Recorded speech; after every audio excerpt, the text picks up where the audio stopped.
Noah cursed his grandson Cain, okay, into some sort of curse because the grandson of Ham, the son of Ham, grandson of Noah, did something very indecent to Noah. Like if you knew, you'd be like really fucking pissed off. It was very humiliating. And he said, well, Noah literally said, I cursed the line of Cain.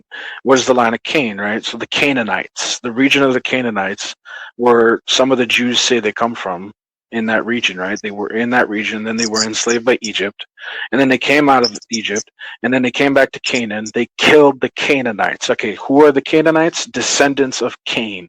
Now you got to look at it as houses. Ancient people started houses, like ancestral houses. Like say William Wallace had children. We know he didn't. He got torn apart. If he had children, they would be called the House of William, right?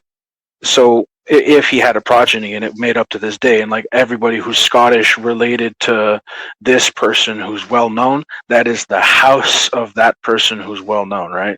If Alexander the Great had descendants, they would be the Alexandrians, right?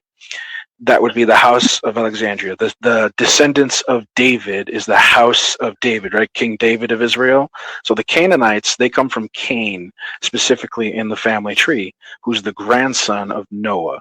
Now, people say Ham is black, okay? So Ham is black, but one of his sons, who happened to be Cain, okay, so some people translate that in the modern day as, the black people have the Canaanite curse, because that's what you brought up in a misleading way. I'm just going into it for you.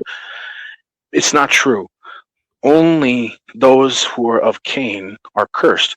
If Ham did have other children other than Cain, that's where most black people come from.